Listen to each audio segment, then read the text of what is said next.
हरे कृष्णा। दीपावली महापर्व से पहले आता है नरक चतुर्दशी का पर्व।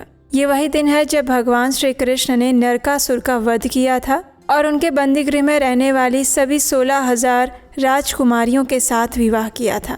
जब भगवान वापस उन्हें सम्मान के साथ द्वारिका लेकर आते हैं, उस समय सभी द्वारिका वासियों ने दीप जलाकर उनका स्वागत किया था और तभी से हम इस नरक चतुर्दशी का पर्व मनाते हैं। लेकिन चतुर्दशी का ये पर्व पितरों के साथ भी जुड़ा हुआ है और उसके पीछे का क्या रहस्य है और किस प्रकार हमें इस नरक चतुर्दशी का शास्त्रोक्त विधि अनुसार पालन करना चाहिए, यही है हमारी आज की इस वीडियो का मुख्य विषय। तो चलिए आज की नरक चतुर्दशी व्रत विधि वीडियो आरंभ करते हैं। स्कंद पुराण के वैष्णव खंड में कहा गया है कि नरक चतुर्दशी के दिन तेल मात्र में लक्ष्मी जी और जल मात्र में गंगा जी का वास होता है। इसलिए जो भी व्यक्ति इस नरक चतुर्दशी के दिन प्रातः काल में उठकर स्नान करता है, उसे यमराज का दर्शन कभी नहीं करना पड़ता। इस दिन व्यक्ति को नरक लोक के भय से मुक्त होने के लिए प्रातः काल स्नान के समय अपामार्ग औषधि को 3 बार अपने सिर पर घुमाना चाहिए और इस मंत्र का उच्चारण करना चाहिए।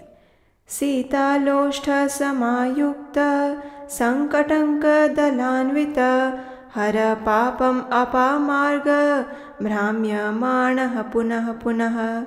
इसका अर्थ है जोते हुए खेत के ढेले से युक्त और कंटक विशिष्ट पत्तों से सुशोभित अपामार्ग तुम बार बार घुमाए जाने पर मेरे पापों को हर लेना। स्नान के बाद मृत्यु के पुत्र रूप 2 श्वानों को दीपदान दे और फिर 14 यमों के नाम का स्मरण करके उन्हें तर्पण दे। तर्पण के समय हाथ में तिल मिश्रित जल की अंजुलि भर के प्रत्येक नाम को 3 बार बोलकर यमराज को तर्पण करना चाहिए। यमराज देवता भी हैं और पितरों के स्थान पर भी हैं। जिनके पिता जीवित हो वे भी यम और भीष्म के लिए तर्पण कर सकते हैं। इस दिन संध्या के समय अपने घर के आंगन में और द्वार पर घी या तिल के तेल का दीपक जलाना चाहिए। चतुर्दशी की रात्रि में ही देवी महारात्रि का प्रादुर्भाव हुआ था, इसलिए जो शक्ति के उपासक हैं, उन्हें इस नरक चतुर्दशी के दिन शक्ति की उपासना अवश्य करनी चाहिए। स्कंद पुराण में बताया गया है कि जब सूर्य देव तुला राशि में स्थित हो, तब चतुर्दशी और अमावस्या में संध्या के समय मनुष्य को हाथ में उल्का लेकर आकाश दीप करके अपने पितरों को मार्ग प्रदर्शित करना चाहिए।